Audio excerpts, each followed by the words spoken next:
delighted to have amongst us this afternoon an extremely eminent, versatile, and a dynamic personality, Mr. Anil Swarup, Secretary, Department of School Education and Literacy, Ministry of MHRD. I would now like to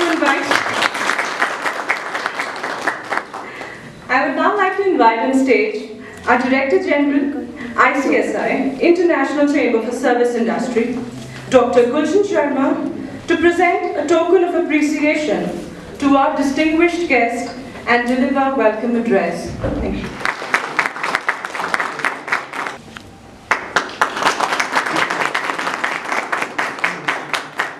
A very distinguished guest, Shri Anil Swarup ji, the Honorable Secretary, School Education and Literacy, Ministry of HRD, Government of India, our Protocol Officer from Government of Punjab, and wonderful faculty of the finishing school, the entire team.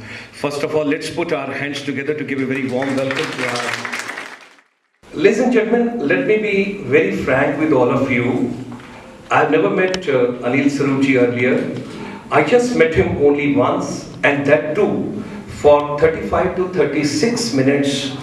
The total interaction in the Lalit Hotel the other day when the Economics Times newspaper, they had organized a special program on education, school education, literacy mission and higher education, a couple of things they were talking about. When I heard him, I have come across various people. I've never come across a person who could be so precise, who could be so focused, and who could be to the point, which basically, like a magnet, attracted me that I must talk to him once he finishes his presentation. I'm so grateful to you, sir, that you have made it today. Your every word, it sounds and resounds my mind, my heart and my soul, what you mentioned over there in Lalit Hotel. Sir, I would just flip through a few slides quickly, 8 to 10 slides I have got, sir. I will just flip and I would like to just showcase a little bit what our chamber is doing and how this birthed. So many dignitaries, those have come from overseas as well as in India from time to time. When they saw the concept of finishing school, it has given a birth, and the phrase is so important that necessity is the mother of invention. When we adopted ST, SC, OBC, minority, other kids, very smart to look at, very, very smart. But when we started talking to them, we had so much of difficulty. We didn't know. Then we realized there's something, some vacuum, some problem, some difficulty somewhere which has to be taken care of. And that was the birth. We thought, let us set up India's and Asia's first finishing school, which should be basically not only to empower the youth, but also to help our teachers, those are going to do hand-holding of these youth.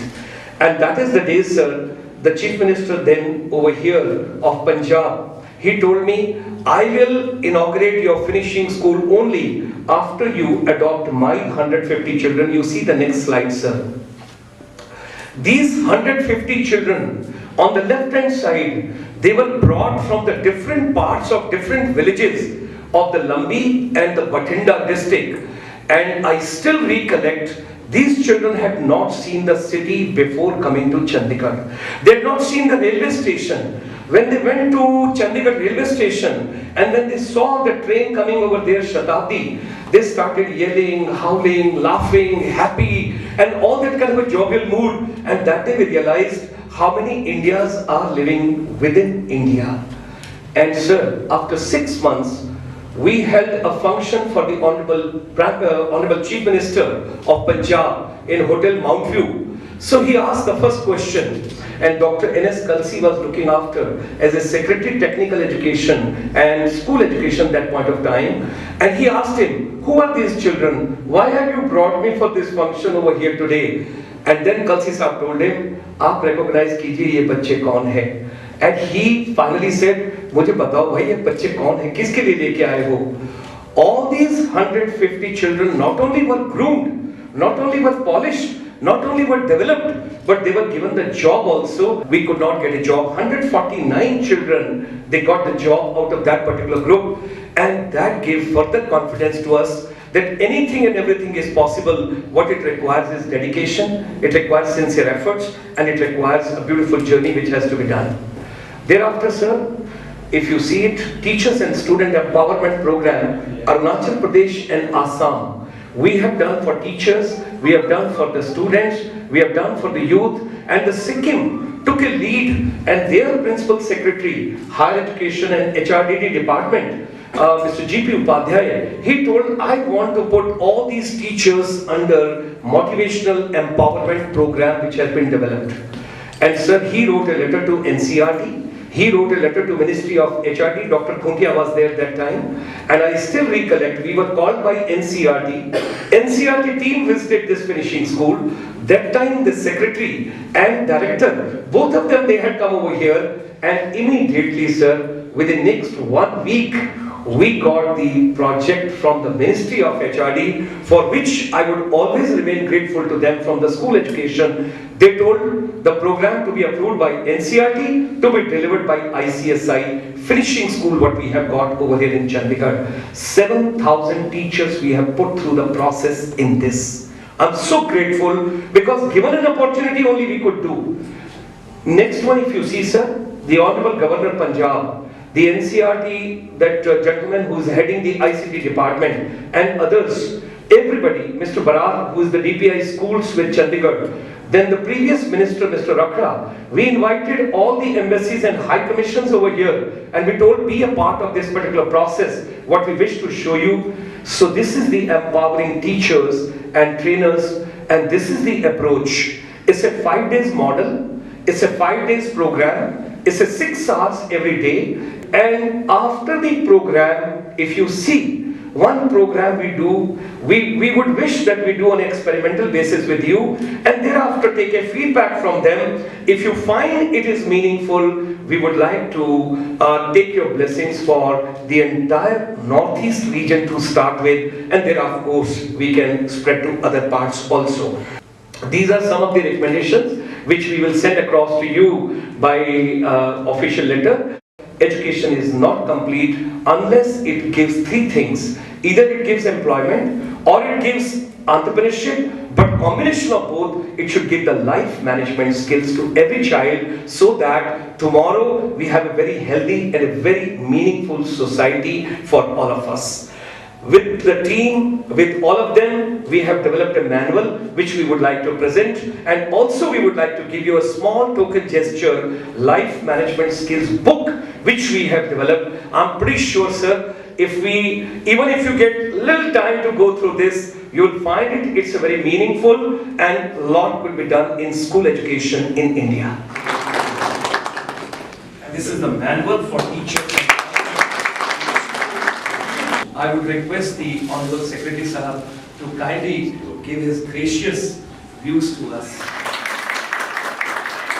When I had a very brief interaction with Dr. Sharma, in that brief interaction I could discern his passion.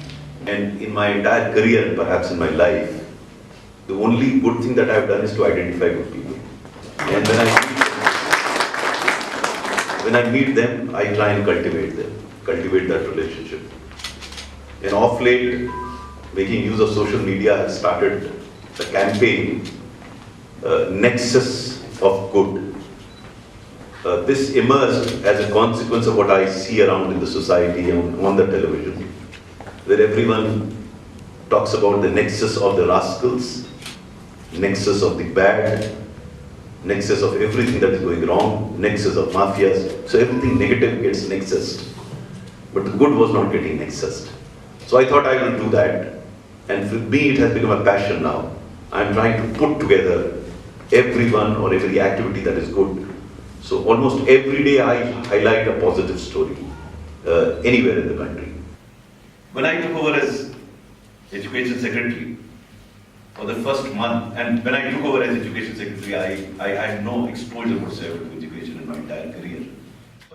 But I took it differently. I said, things have become so bad in the whole sector that whatever I do in core would be an improvement and I can take the credit for it.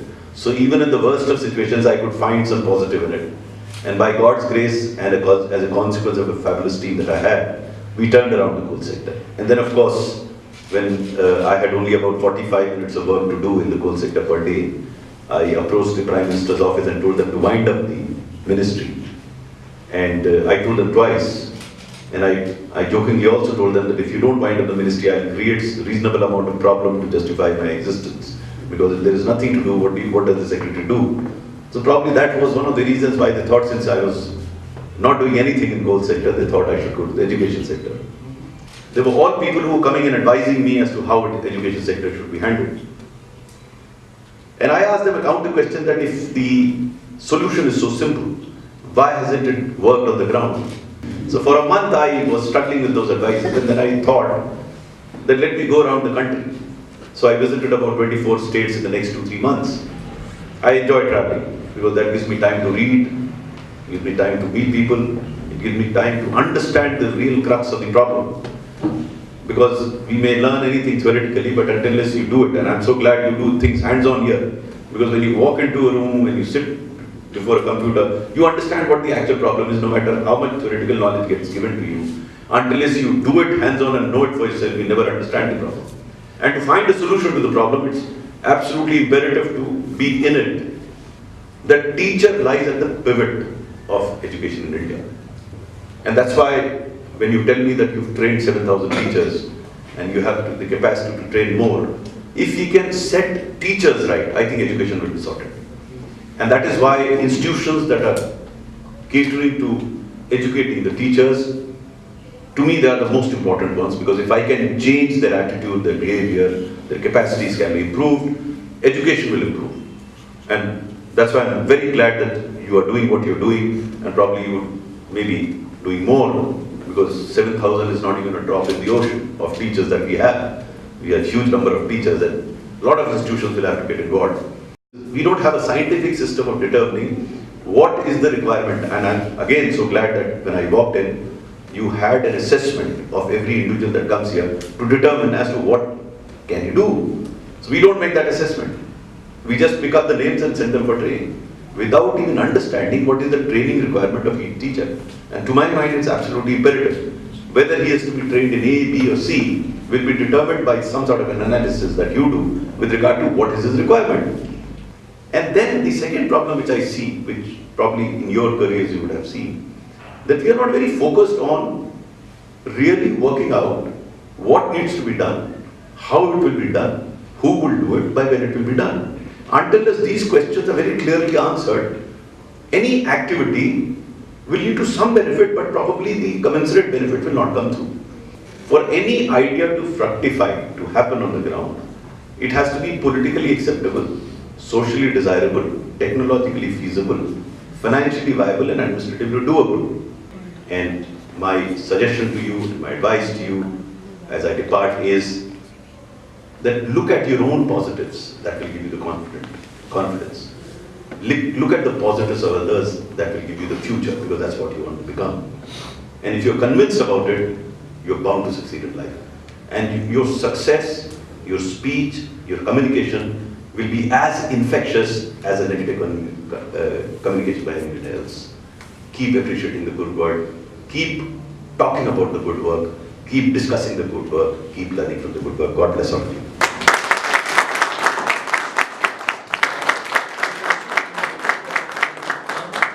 You all are enriched with your wonderful, wonderful words, sir. These were sermons for us.